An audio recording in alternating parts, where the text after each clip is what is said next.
Chers amis, je suis le Rav Azriel Cohen Arazi de Jérusalem et j'aimerais m'adresser à vous en toute urgence. Ces derniers temps, il y a un véritable déferlement de haine à l'encontre du monde orthodoxe, Haredi.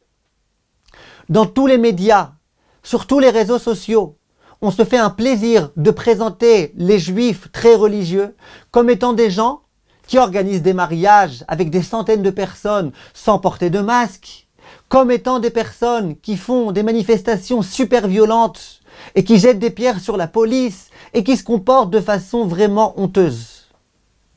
Et les gens qui regardent ça, ils se disent « Ah ouais, bah alors les Haredim, vraiment, c'est ça qu'ils font, c'est comme ça qu'ils se comportent. » Et ces derniers temps, l'image du monde orthodoxe a été extrêmement salie. Ce que j'aimerais vous dire, mes chers amis, c'est que ces personnes-là qui sont filmées et ces personnes-là qui font ce genre de manifestations, ce ne sont pas des gens qui représentent le monde orthodoxe. Ce sont des fous furieux. La Torah met un accent particulier sur l'attention qu'on porte à la santé, sur la gravité de tuer. Lorsqu'on se permet d'organiser des mariages avec des centaines de personnes, c'est gravissime, ça s'appelle du meurtre.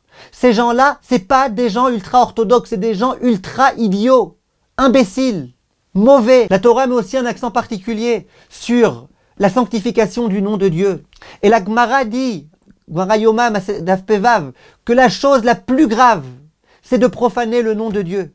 Et que celui qui profane le nom de Dieu, il n'aura pas le droit au Olam Haba. Et que celui qui profane le nom de Dieu, eh ben même Yom Kippour, et même des épreuves terribles, même la Teshuvah, tout ça c'est insuffisant pour pouvoir expier ses fautes. C'est une faute tellement grave.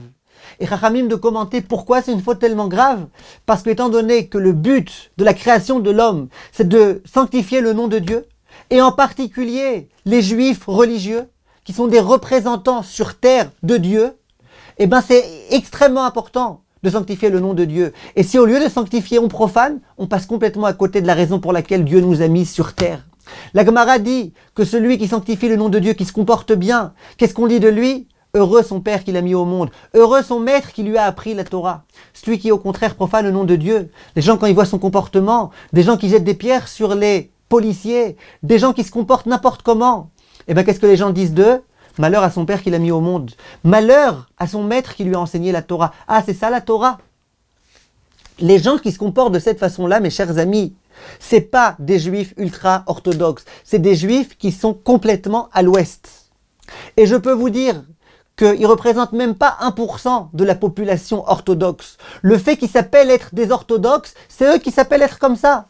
Ils font pas partie du tout. Tout ce que les Gdolé Israël nous ont demandé, c'est d'une part de se faire vacciner, d'autre part de porter le masque, de faire extrêmement attention et de ne pas se réunir dans des endroits dans lesquels on va être nombreux, etc., etc. C'est ça le monde orthodoxe. Et c'est ça l'exemple qui doit être suivi.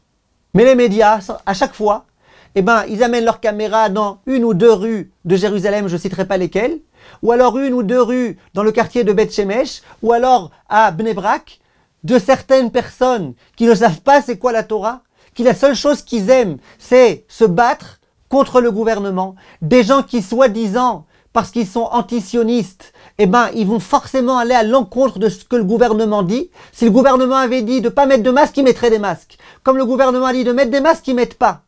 Et ils font n'importe quoi. Et ils jettent des pierres sur la police. Et ils se permettent de les traiter de nazis. Mais c'est des fous furieux, mes chers amis. Est-ce qu'on va dire que les non-juifs, c'est tous des fous furieux parce qu'il y a des non-juifs fous furieux qui, au Capitole, se sont permis de faire ce qu'ils ont fait et pas simplement de blesser une policière, mais de tuer des policiers? Non, il faut bien comprendre qu'il y a des fous furieux, mais ça ne représente pas l'ensemble de la population. Est-ce qu'on va dire que tous les non-juifs, c'est des fous furieux parce qu'il y a des Arabes qui font des attentats? Non, il y en a qui sont des fous furieux, il y en a qui ne sont pas. Le monde orthodoxe, mes chers amis, c'est pas les personnes qu'on vous montre dans les médias qui font un tellement grand Chilul Hashem. Ces gens-là, ils sont en dehors de la Torah. Et j'aimerais terminer en vous disant, mes chers amis, que lorsque vous prenez ce genre de vidéos, ce genre d'articles, et que vous les diffusez autour de vous, que vous faites un petit like, j'ai aimé, et que vous diffusez, vous prenez part à la Avera la plus grave de la Torah, qui est la profanation du nom de Dieu. Faites attention, mes chers amis, faites attention. Ne diffusez pas ce genre de choses. C'est une profanation terrible du nom de Dieu. Be'atzlacha, mes chers amis, Kol Tov.